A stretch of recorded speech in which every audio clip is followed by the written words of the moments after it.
Shalom, saudara yang Tuhan Yesus Kristus kasihi, berjumpa kembali dengan saya, di mana hari ini kembali kita akan bersama-sama merenungkan satu bagian firman Tuhan yang kali ini terambil dari Roma pasal 14 ayat 1 sampai dengan ayatnya yang ke-12. Nah, mari kita lihat bagian firman Tuhan ini. Terimalah orang yang lemah imannya tanpa mempercakapkan pendapatnya. Yang seorang yakin bahwa ia boleh makan segala jenis makanan, tetapi orang yang lemah imannya hanya makan sayur-sayuran saja. Siapa yang makan, janganlah menghina orang yang tidak makan, dan siapa yang tidak makan, janganlah menghakimi orang yang makan, sebab Allah telah menerima orang itu. Siapakah kamu sehingga kamu menghakimi hamba orang lain? Entahkah ia berdiri, entahkah ia jatuh, itu adalah urusan tuannya sendiri. Tetapi ia akan tetap berdiri karena Tuhan berkuasa menjaga dia terus berdiri. Yang seorang menganggap hari yang satu lebih penting daripada hari yang lain, tetapi yang lain menganggap semua hari sama saja.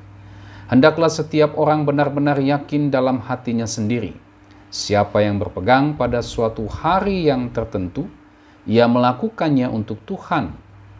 Dan siapa makan, ia melakukannya untuk Tuhan, sebab ia mengucap syukur kepada Allah. Dan siapa tidak makan, ia melakukannya untuk Tuhan, dan ia juga mengucap syukur kepada Allah.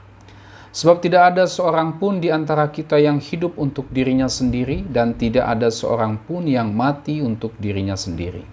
Sebab jika kita hidup untuk Tuhan, dan jika kita mati untuk Tuhan. Jadi baik hidup atau mati, kita adalah milik Tuhan. Sebab untuk itulah Kristus telah mati dan hidup kembali, supaya ia menjadi Tuhan, baik atas orang-orang mati maupun atas orang-orang hidup. Tetapi mengapakah engkau menghakimi saudaramu? Atau mengapakah engkau menghina saudaramu? Sebab kita semua harus menghadap tahta pengadilan Allah, karena ada tertulis, demi aku hidup. Demikianlah firman Tuhan, semua orang akan bertekuk lutut di hadapanku, dan semua orang akan memuliakan Allah. Demikianlah setiap orang di antara kita akan memberi pertanggungan jawab tentang dirinya sendiri kepada Allah. Saudara yang Tuhan Yesus Kristus kasihi, tema firman Tuhan hari ini adalah jangan menghakimi. Saudara, istilah atau firman jangan menghakimi ini bukan sesuatu yang asing bagi orang Kristen. Malah firman jangan menghakimi ini seringkali menjadi perdebatan, seringkali justru menjadi percekcokan soal jawab di dalam kehidupan orang Kristen itu sendiri. Nah, ketika misalnya ada seorang yang mengkritik sebuah khotbah atau pengajaran yang bertentangan dengan firman Tuhan, lalu muncul orang Kristen yang lain yang mengatakan untuk tidak menghakimi orang yang berkhotbah atau memberitakan ajaran yang bertentangan dengan firman Tuhan. Ada juga saudara ketika seorang Kristen dia melihat saudaranya atau temannya melakukan dosa, entah itu mungkin mencuri, berselingkuh, korupsi dan sebagainya, ia tidak berani untuk menegur orang tersebut. Kenapa? Alasannya adalah jangan menghakimi. Sehingga dengan demikian dia membiarkan orang tersebut untuk terus hidup di dalam dosanya. Nah, ini beberapa contoh menyangkut firman jangan menghakimi yang seringkali menjadi persoalan di dalam kehidupan orang-orang Kristen.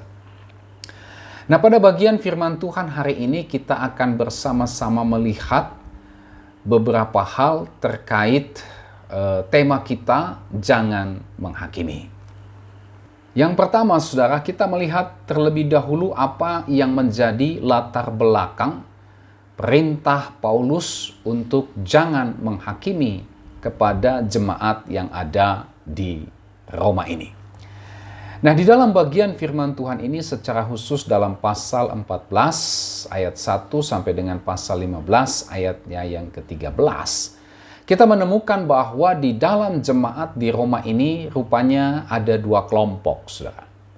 Yang pertama adalah kelompok yang disebut sebagai orang yang lemah imannya, ayat 1 dan ayat 2. Dan kelompok yang berikutnya adalah kelompok orang yang kuat imannya, pasal 15 ayatnya yang pertama. Nah, siapa orang yang dimaksud dengan lemah imannya itu? Orang yang lemah imannya adalah orang-orang yang dahulu berlatar belakang agama Yahudi, ya, dan juga orang-orang yang dahulu berlatar belakang agama non-Yahudi. Jadi saudara, di dalam jemaat di Roma ini ada beberapa jemaat yang dulunya berlatar belakang agama Yahudi dan juga ada jemaat yang berlatar belakang non-Yahudi atau berlatar belakang aliran Helenis, ya, budaya atau kepercayaan Yunani. Nah, orang-orang yang berlatar belakang agama Yahudi ini, ya, meskipun telah percaya kepada Yesus Kristus, tetapi rupanya mereka masih melakukan peraturan-peraturan yang ada di dalam hukum Taurat, ya, seperti misalnya soal makanan, ya, yang tahir dan haram, soal merayakan hari Sabat, hari-hari puasa, hari-hari tertentu yang menjadi kebiasaan orang Yahudi. Demikian juga dengan mereka yang dulunya berlatar belakang agama Helenis, ya, atau berbagai kepercayaan Yunani yang juga, ya, memiliki aturan atau ritual agama seperti pantangan memakan makanan-makanan tertentu atau merayakan hari-hari yang diyakini ini sebagai sebuah hari yang penting, ya, dibandingkan hari-hari yang lainnya. Tetapi meskipun demikian, saudara, mereka tidak menjadikan, ya, ritual atau kepatuhan kepada aturan-aturan dari agama lama mereka tersebut sebagai sebuah syarat untuk memperoleh keselamatan. Mereka sebenarnya sudah tahu bahwa ketika mereka percaya kepada Kristus, keselamatan mereka tersebut bukan karena melakukan ajaran agama mereka yang dahulu, tetapi karena iman kepada Yesus Kristus. Nah, meskipun demikian, mereka disebut sebagai orang yang lemah imannya, ya. Nah, tentu saja saudara, mereka yang disebut sebagai orang yang lemah imannya ini bukan dalam arti atau dalam pengertian keyakinannya atau kepercayaannya kepada Kristus yang tidak teguh atau kurang kuat, ya. Mereka disebut sebagai orang yang lemah imannya karena yang pertama, mereka belum berani atau tidak berani untuk menggunakan kebebasan mereka di dalam Kristus. Di dalam Kristus, saudara, mereka sebenarnya tidak perlu lagi melakukan peraturan-peraturan dalam hukum Taurat, ya, seperti soal-soal makanan haram dan tahir, soal-soal merayakan hari Sabat dan hari-hari yang dianggap penting. Yang lainnya, kenapa? Karena hal tersebut sebenarnya sudah tidak berpengaruh atau tidak berarti apa-apa bagi keselamatan mereka di dalam Kristus, ya. Seluruh hukum yang bersifat seremonial tersebut, saudara, itu adalah bayangan yang wujudnya adalah Kristus. Ini pernah disinggung oleh Paulus dalam Kolose pasal 2 ayat 16 sampai dengan ayatnya yang ke-17. Nah, seharusnya ketika mereka sudah di dalam Kristus, mereka tidak lagi fokus kepada bayangan, itulah hukum seremonial itu tadi, ya. Tetapi fokus mereka seharusnya kepada wujud yang sudah nampak, itulah Yesus Kristus. Keselamatan mereka ini bukan lagi dengan melakukan hukum seremonial tersebut, tetapi dengan iman kepada Kristus Yesus. Dulu sebelum mereka percaya kepada Kristus Yesus, melakukan hukum seremonial, ya, itu dianggap sebagai jalan untuk memperoleh keselamatan. Tetapi ketika mereka sudah di dalam Kristus, mereka sekarang tahu bahwa keselamatan itu bukan karena melakukan hukum seremonial, melainkan karena iman kepada Yesus Kristus. Nah, oleh sebab itu melakukan hukum seremonial ini tidak berarti apa-apa, saudara, dalam keselamatan mereka. Iman kepada Kristus, itulah keselamatan mereka yang sesungguhnya. Nah, seharusnya mereka menikmati dan menggunakan kebebasan di dalam Kristus tersebut. Tetapi mereka masih belum mau. Mereka masih belum bisa menggunakan kebebasan di dalam Kristus tersebut. Yang kedua, mereka disebut lemah imannya. Bisa jadi ini menyangkut identitas mereka, secara khusus identitas mereka sebagai orang Yahudi. Mungkin mereka belum siap atau belum berani menerima konsekuensi jikalau identitas keyahudian mereka itu menjadi kabur, menjadi luntur, atau bisa jadi mereka pada akhirnya masih takut untuk dikucilkan oleh komunitas keyahudian mereka. Ya. Yang berikut, mengapa mereka disebut sebagai orang yang lemah imannya? Ya, karena mereka mungkin merasa ya bahwa dengan melakukan ritual-ritual atau aturan-aturan ya seremonial tersebut, mereka merasa mendapatkan manfaat di dalam kehidupan mereka atau di dalam kehidupan religius mereka. Nah, inilah yang menjadi alasan atau latar belakang dari kelompok orang yang disebut sebagai orang yang lemah imannya. Sementara kelompok yang lain, kelompok yang kuat imannya, itulah mereka yang tidak lagi mengikuti tradisi atau peraturan-peraturan dari agama atau kepercayaan mereka yang lama. Mereka benar-benar memahami, mereka sebenarnya bisa disebut sebagai orang yang sudah dewasa rohani mereka di dalam Kristus, sehingga mereka memahami bahwa di dalam Kristus mereka tidak perlu lagi untuk terikat dengan hukum seremonial tersebut. Ya, kenapa? Karena di dalam Kristus hal tersebut tidak ada pengaruh atau artinya sama sekali terhadap iman mereka kepada Kristus. Mereka tahu bahwa hukum seremonial adalah bayangan yang wujudnya adalah Kristus Yesus sendiri. Nah, saudara, rupanya kedua kelompok tersebut saling menghakimi berdasarkan pendapat mereka masing-masing. Kelompok yang kuat imannya ya menghina, mengejek ya orang yang lemah imannya. Sebaliknya, orang yang lemah imannya menghakimi mereka yang kuat imannya sebagai orang-orang yang dianggap liar atau liberal, kira-kira demikian.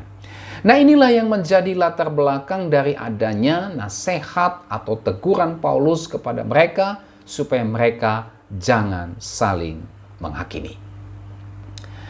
Yang kedua, saudara, kita akan melihat apa sesungguhnya arti dari jangan menghakimi. Nah, kata menghakimi dalam teks yang kita baca ini ada disebutkan sekitar 3 kali ya, ayat 3, ayat 4, dan ayat yang ke-10. Nah, kata menghakimi ini berasal dari kata Yunani krineto ya, yang artinya mengkritik, melebihkan, ya, menjatuhkan, atau juga bisa diartikan sebagai bertindak sebagai hakim. Nah, kata menghakimi ini, saudara, diikuti juga dengan kata jangan menghina. Ada 2 kali dalam teks yang kita baca ini disebutkan kata ini. Ayat 3 dan ayatnya yang ke-10. Nah, kata menghina ini berasal dari kata Yunani exoteneito, yang artinya menghina, menolak dengan penghinaan, ya, merendahkan.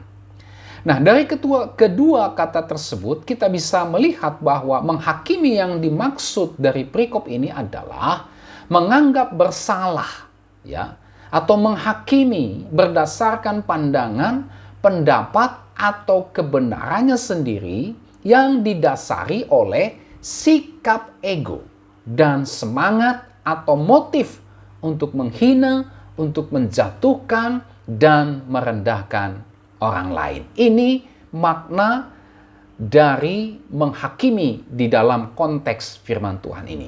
Nah, inilah yang dilarang oleh Paulus, yakni sebuah penghakiman dalam bentuk mengkritik, ya, yang menjurus pada akhirnya kepada menghina, merendahkan satu dengan yang lain. Yang ketiga, saudara, kita melihat di sini juga ada alasan jangan menghakimi.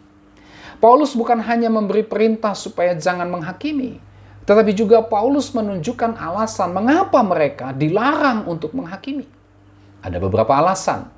Alasan yang pertama, ayat 1 sampai dengan ayat yang keempat adalah Allah telah menerima mereka.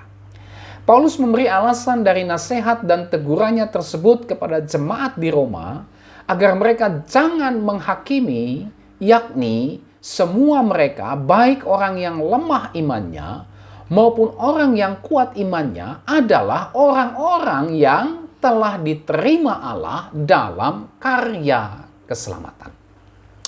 Oleh sebab itu seharusnya mereka saling menerima satu dengan yang lain dan bukan malah saling menghakimi. Karena mereka sebenarnya semuanya adalah umat tebusan Allah. Nah, hal yang sama juga berlaku bagi kita saat ini, saudara. Sebagai sesama orang percaya, kita seharusnya tidak boleh saling menghakimi terhadap saudara-saudara yang mungkin kita tahu lemah imannya, bahkan juga terhadap saudara-saudara yang kita tahu kuat imannya. Ya, kita seharusnya tidak saling menjatuhkan. Kita seharusnya tidak boleh saling menghina dan merendahkan, ya, melainkan saling menerima di dalam persekutuan sebagai saudara seiman. Nah, mereka yang kuat iman atau yang dewasa imannya hendaknya membimbing, ya, atau tidak memaksakan kedewasaan mereka itu kepada mereka yang lemah imannya. Pasal 15 ayatnya yang pertama. Kenapa? Karena mereka adalah umat Allah juga. Karena mereka sudah diterima oleh Allah. Ini alasan yang pertama. Alasan yang kedua, dalam ayat 5 sampai dengan ayat yang ke-9 kita menemukan di situ segala sesuatu dilakukan untuk Tuhan. Saudara, ada 5 kali kata untuk Tuhan disebutkan dalam perikop ini. Itu berarti baik mereka yang masih melakukan hukum seremonial ataupun yang tidak, jika semuanya itu dilakukan untuk Tuhan, dilakukan dengan terus memohon bimbingan Roh Kudus dan mencari petunjuk dalam firman Tuhan, maka sebenarnya tidak perlu lagi ada sikap saling menghakimi. Kalau semua mereka memahami bahwa semua itu dilakukan untuk Tuhan, ya, sasarannya jelas, motifnya jelas untuk Tuhan, maka sebenarnya tidak perlu terjadi apa yang dinamakan dengan saling menghakimi. Yang ketiga, saudara, setiap orang akan mempertanggungjawabkan dirinya kepada Allah. Ayat 10 sampai dengan ayat 12. Ya. Tidak perlu lagi saling menghakimi. Kenapa? Karena semua orang akan mempertanggungjawabkan setiap perbuatannya sendiri hanya kepada Tuhan dan bukan kepada manusia. Ya. Oleh sebab itu tidak perlu menjadi hakim bagi orang lain. Karena mereka bukan mempertanggungjawabkan seluruh perbuatannya kepada manusia, melainkan kepada Tuhan. Nah, inilah saudara 3 hal yang kita bisa lihat di dalam bagian firman Tuhan ini ketika berbicara tentang jangan menghakimi. Nah, dari bagian firman Tuhan ini kita bisa mengambil beberapa pelajaran penting untuk kita terapkan dalam kehidupan kita. Apa saja itu? Yang pertama, kita diperintahkan oleh Tuhan untuk jangan menghakimi berdasarkan kebencian, ego, keinginan untuk menghina dan merendahkan orang lain. Ini yang dilarang oleh Kristus. Ini yang bisa menyebabkan perpecahan. Ini yang kita bisa disebut sebagai orang yang suka menghakimi. Tuhan melarang kita untuk menghakimi berdasarkan kebencian, keinginan untuk menghina atau merendahkan orang lain. Pelajaran kedua yang kita bisa ambil dari bagian ini, saudara, kita tidak boleh menghakimi sesama kita untuk hal-hal yang sifatnya minor, ya, atau hal-hal yang sifatnya tidak esensial, atau bisa dikatakan remeh-temeh, ya, seperti apa yang terjadi di jemaat Roma, soal-soal makanan haram dan tidak haram, ya, soal-soal tentang hari-hari yang baik dan yang tidak baik, ya, dan sebagainya, ya. Intinya adalah selama apa yang kita lakukan tersebut untuk Tuhan, ini dia, ya. Tentu saja dengan melibatkan bimbingan Roh Kudus dan mencari petunjuk dalam firman Tuhan, maka sebenarnya tidak perlu ada sikap saling menghakimi. Apalagi terhadap hal-hal yang sifatnya tidak esensial atau minor atau remeh-temeh tersebut. Pelajaran yang ketiga yang kita bisa ambil dari bagian ini adalah perintah jangan menghakimi bukan berarti mutlak ya kita dilarang sama sekali untuk menghakimi. Selain Tuhan memerintahkan kita untuk jangan menghakimi, tetapi Tuhan juga memerintahkan kita untuk menghakimi, ya.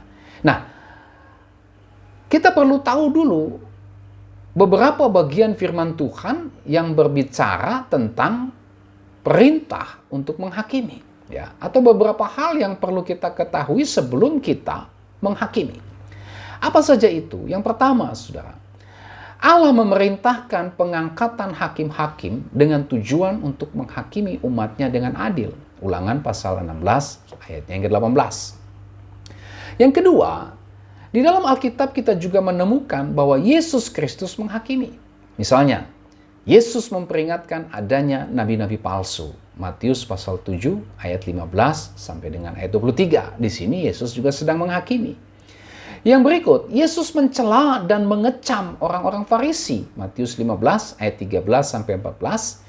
Lalu pasal 23 ayat 13 sampai dengan ayat 36. Di situ kita bisa melihat kecaman Yesus yang begitu keras dengan mengatakan celakalah, celakalah, celakalah, dan seterusnya. Yang berikut, Yesus memuji jemaat atau gereja yang mencobai atau menguji bahkan mengecam guru-guru palsu. Ya, kita bisa lihat itu dalam Wahyu 2 ayat 2 dan ayat yang ke-6. Yang berikut, Yesus mencela jemaat atau gereja yang membiarkan ajaran sesat berkembang dalam jemaat atau gereja. Ya, kita bisa lihat itu dalam Wahyu 2 ayat 14 sampai dengan ayat 16 dan ayat 20 sampai dengan ayatnya yang ke-25.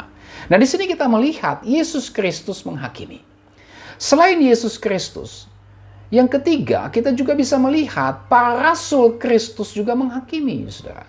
Misalnya, Paulus menghakimi para pengajar dan pemberita Injil palsu dalam jemaat atau gereja yang ada di Galatia. Kita bisa lihat itu dalam Galatia pasal 1 ayat 6 sampai dengan ayat 10. Paulus sampai mengutuk, ya, terkutuklah mereka yang memberitakan Injil, bahkan malaikat sekalipun.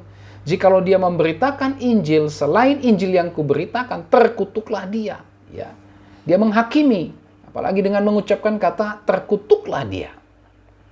Yang kedua, Saudara, Paulus juga melawan ajaran sesat yang ada di dalam jemaat atau gereja yang dilayani oleh Timotius. Kita bisa lihat itu dalam 2 Timotius 2 ayatnya yang ke-16 sampai dengan ayat 18. Yang berikut, kita juga melihat Petrus menghakimi para guru palsu yang merusak gereja dengan ajaran palsu. 2 Petrus 2 ayat 1 sampai dengan ayat 22. Yang berikut, kita juga melihat Rasul Yohanes menghakimi nabi-nabi palsu. 1 Yohanes 4 ayat 1 sampai dengan ayat yang ke-6. Juga Yudas yang adalah saudara Yesus yang juga salah satu rasulnya juga menghakimi ajaran sesat yang masuk di dalam gereja. Kita bisa lihat itu dalam Yudas pasal 1 ayatnya yang ke-4. Nah, Saudara, semua itu membuktikan bahwa kita diperintahkan Tuhan untuk menghakimi para pengajar sesat bersama dengan ajaran sesatnya. Yohanes mengatakan, Rasul Yohanes mengatakan, ujilah segala roh. Ya, itu merupakan sebuah perintah untuk menguji mana yang merupakan roh yang berasal dari antikristus dan mana yang bukan. Ketika kita bisa membedakan atau memvonis bahwa ada roh yang merupakan roh antikristus, maka itu kita sedang menghakimi. Dan ini diperintahkan oleh Tuhan. Jadi kita diperintahkan Tuhan untuk menghakimi jika menyangkut hal-hal yang sifatnya mayor, atau yang sifatnya esensial, atau sifatnya yang menyangkut dasar atau pondasi kekristenan, seperti misalnya Yesus Kristus satu-satunya juru selamat orang berdosa. Ini sesuatu yang sifatnya esensial. Tidak ada keselamatan di luar Yesus Kristus. Kalau ada yang mengajarkan bahwa ada keselamatan di luar Yesus Kristus, orang Kristen dipanggil untuk mengecam ajaran tersebut, untuk menghakimi ajaran tersebut. Ya, yang lain misalnya Tritunggal, keilahian dan kemanusiaan Yesus Kristus, Keselamatan berdasarkan anugerah Allah dan bukan jasa atau amal baik manusia, dan berbagai macam dasar atau pondasi kekristenan yang lainnya. Kita semua dipanggil untuk menghakimi setiap ajaran yang menyerang pondasi atau dasar kekristenan. Yang terakhir yang kita bisa ambil pelajaran dari bagian firman Tuhan ini adalah kita diperintahkan Tuhan untuk terlebih dahulu menghakimi diri kita sendiri sebelum kita menghakimi orang lain. Matius pasal 7 ayat 1-5 dan juga Yohanes 7 ayatnya yang ke-24. Oleh sebab itu saudara, sebelum kita menghakimi sesama kita, kita terlebih dahulu mengoreksi diri kita. Kita terlebih dahulu menghakimi diri kita sendiri. Inilah seluruh kebenaran firman Tuhan yang kita bisa renungkan pada hari ini. Kiranya firman Tuhan ini boleh memberkati saudara. Sampai kita berjumpa kembali. Tuhan Yesus memberkati saudara dan shalom.